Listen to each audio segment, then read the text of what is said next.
नमस्कार साथियों। आज हम मांग के प्रकार के बारे में अध्ययन करेंगे। Types of demand. मांग को मुख्य रूप से 3 वर्गों में वर्गीकृत किया जा सकता है। फर्स्ट, कीमत मांग। सेकंड, आय मांग। आय मांग को 2 भागों में विभाजित किया जा सकता है। फर्स्ट, श्रेष्ठ वस्तुएं अर्थात सुपीरियर गुड्स।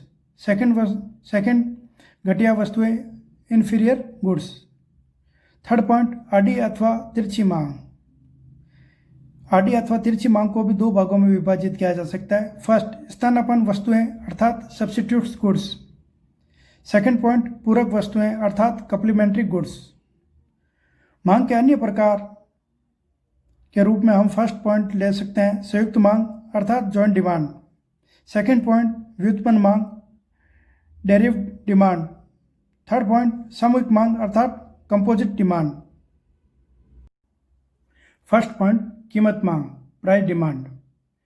कीमत मांग से अभिप्राय वस्तु की उन मात्राओं से है जो एक निश्चित समय अवधि में निश्चित कीमतों पर उपभोक्ता द्वारा मांगी जाती है। कीमत मांग किसी वस्तु की मांगी गई मात्रा व मूल्य के पारस्परिक संबंध को बताती है। वस्तु की कीमत एवं वस्तु की मात्रा में विपरीत संबंध होता है अर्थात P अनुक्रमानुपाती 1/Q।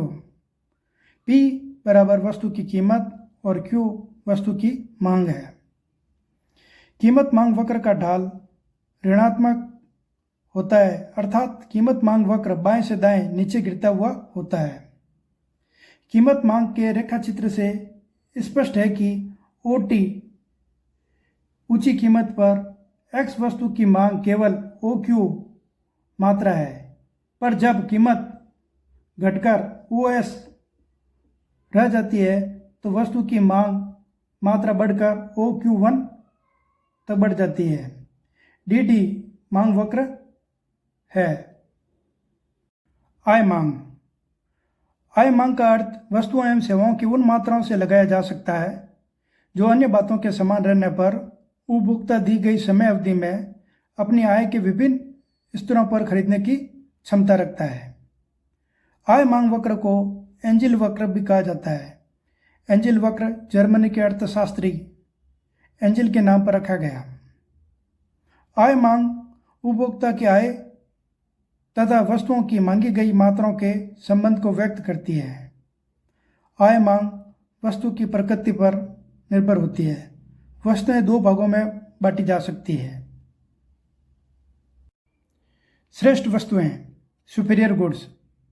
ऐसी वस्तुएं जिनकी मांग आय में वृद्धि के साथ साथ बढ़ती है। इसमें सामान्यतः आरामदायक और विलासिता वस्तुओं का समावेश होता है। श्रेष्ठ वस्तुओं में आय मांग वक्र धनात्मक ढाल अर्थात बाएं से दाएं ऊपर चढ़ता हुआ होता है। आय मांग वक्र को उपभोक्ता की आय तथा वस्तुओं की मांगी गई मात्राओं के संबंध को व्यक्त करती है। श्रेष्ठ वस्तुओं के रेखाचित्र से स्पष्ट है कि OS आय पर X वस्तु की मांगी गई मात्रा OQ है। यदि आय बढ़कर OS 1 हो जाती है तो वस्तु की मांग भी बढ़कर OQ1 हो जाती है। यहाँ DD आय मांग वक्र है। घटिया वस्तुएं इन्फीरियर गुड्स। ऐसी वस्तुओं की मांग आय में वृद्धि के साथ साथ घटती है। इस प्रकार की वस्तुएं निम्न कोटि या घटिया वस्तुएं होती है। घटिया वस्तुओं के लिए आय मांग वक्र ऋणात्मक ढाल वाला अर्थात बाएं से दाएं नीचे गिरता हुआ होता है। आय मांग वक्र उपभोक्ता की आय तथा वस्तुओं की मांगी गई मात्राओं के संबंध को व्यक्त करती है। घटिया वस्तु के रेखाचित्र से स्पष्ट है कि OS आय पर X वस्तु की मांगी गई मात्रा OQ है। यदि आय बढ़कर OS 1 हो जाती है तो वस्तु की मांग घटकर O1 हो जाएगी। यहाँ DD मांग वक्र है। आड़ी अथवा तिरछी मांग। अन्य बातों के समान रहने पर वस्तु X की कीमत में परिवर्तन होने से उसके सापेक्ष संबंधित वस्तु Y की मांग में जो परिवर्तन होता है उसे आड़ी अथवा तिरछी मांग कहते हैं। इसे 2 भागों में बांट सकते हैं। फर्स्ट, स्थानापन्न वस्तुएं सब्स्टिट्यूट्स गुड्स। ऐसी वस्तुएं एक दूसरे के बदले में प्रयोग में लाई जाती है, उन्हें स्थानापन्न वस्तुएं कहते हैं, जैसे चाय एवं कॉफ़ी, गुड़ एवं चीनी आदि। स्थानापन्न वस्तुओं के संबंध में मूल्य तथा मांगी गई मात्रा में सीधा संबंध होता है। स्थानापन्न वस्तुओं के संबंध में मांग वक्र धनात्मक ढाल अर्थात पॉजिटिव स्लोप वाला होता है, अर्थात बाएं से दाएं ऊपर चढ़ता हुआ होता है। स्थानापन्न वस्तु के रेखा चित्र से स्पष्ट है कि y वस्तु की कीमत OPY से बढ़कर OPY1 हो जाती है, तो x वस्तु की मांग भी बढ़कर OX1 से OX2 हो जाती है। यहाँ DD स्थानापन्न वस्तुओं का मांग वक्र है। पूरक वस्तुएं, कम्प्लीमेंट्री गुड्स। जब दो वस्तुओं की मांग किसी उद्देश्य की पूर्ति हेतु साथ साथ की जाती है, जैसे पेन और स्याही, कार और पेट्रोल आदि। पूरक वस्तुओं की कीमतों तथा मांगी गई मात्राओं में विपरीत संबंध होता है।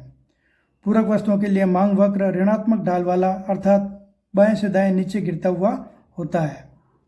पूरक वस्तुओं के रेखा चित्र से स्पष्ट है कि y वस्तु की कीमत OP1 से बढ़कर OP2 हो जाती है, तो x वस्तु की मांग घटकर OX1 से OX2 हो जाती है।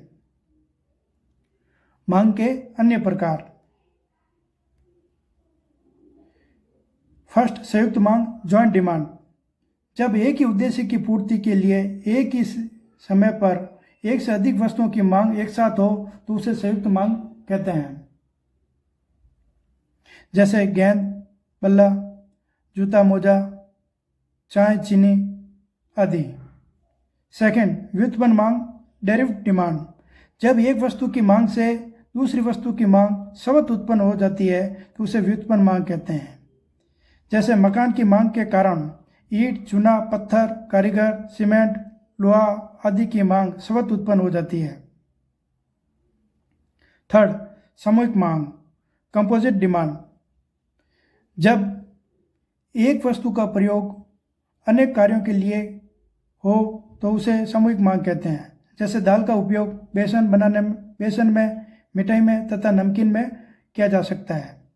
इसी प्रकार कोयला, ईंधन शक्ति, कारखाने में भट्टी में तथा खाना बनाने में उपयोग किया जा सकता है आदि।